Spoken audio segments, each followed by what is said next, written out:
ती आणि तिचे काजळ. ती लहान होती तेव्हा तिला तिची आजी प्रेमाने काजळ लावायची, नजर लागू नये म्हणून. गालांवर मिश्किल हास्य असलेली निरागस चेहऱ्याची ती तेव्हा फार सुंदर दिसायची. खरं तर ती आजही तितकीच सुंदर आहे पण स्वतःलाच विसरून गेलेली. कधीतरी काळाच्या ओघात तिने काजळ लावणे सोडले, आरशासमोर थांबणे सोडले, स्वतःकडे पाहणेही. आयुष्याच्या व्यापात ती कुठेतरी हरवलेली होती. पण आज मात्र कित्येक वर्षानंतर तिला पुन्हा काजळ लावावंसं वाटलं. ती पुन्हा आरशासमोर उभी राहिली. हलक्या हातांनी डोळ्यांखाली ओढलेली ती काळी रेष तिच्या अस्तित्वाला पुन्हा एक नजाकत दिली. कोणासाठी, कशासाठी? शक्यतो कोणासाठीच नाही, स्वतःसाठीच. कारण ती जेव्हा काजळ लावते तेव्हा डोळ्यात एक वेगळी स्टेज असते.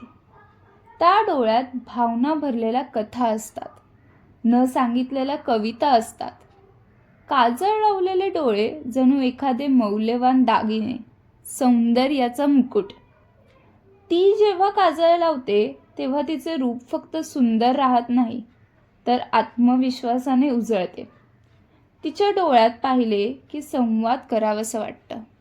तिच्याशी फक्त बोलावंसं नाही तर ऐकावंसं वाटतं, शांतपणे, मन लावून. काय माहिती का, माझे असे काही खास नाही, पण तिचे काजळ लावणे फारच आवडते.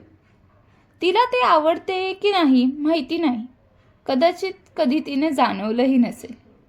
पण ती जेव्हा काजळ लावते तेव्हा फक्त डोळ्यांना शोभा देत नाही, ती माझे मन जिंकते.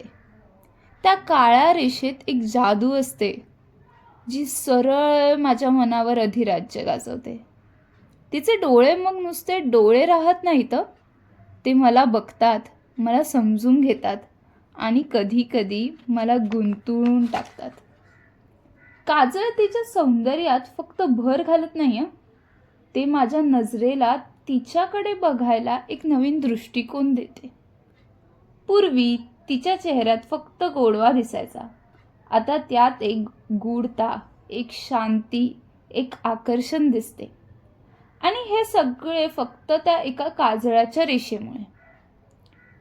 आणि म्हणूनच ती जेव्हा काजळ लावते तेव्हा ती फक्त स्वतःला सजवत नाही, ती माझ्या जगण्याला अर्थ देते. कधी शब्द न बोलता ती डोळ्यातून सगळं सांगून जाते. माझ्यासाठी ती केवळ एक व्यक्ती नाही, ती एक दृश्य आहे. काजळ लावलेल्या डोळ्यातून उमललेले स्वप्न आहे. ती आणि तिचे काजळ माझ्या कवितेचे शीर्षक आणि माझ्या प्रेमाचे कारण. तिचे काजळ लावणे झाले मला हवेसे, डोळ्यात तिच्या हरवणे झाले आता रोजचेच. म्हणून म्हणतो, कधीतरी का होईना काजळ लावत जा.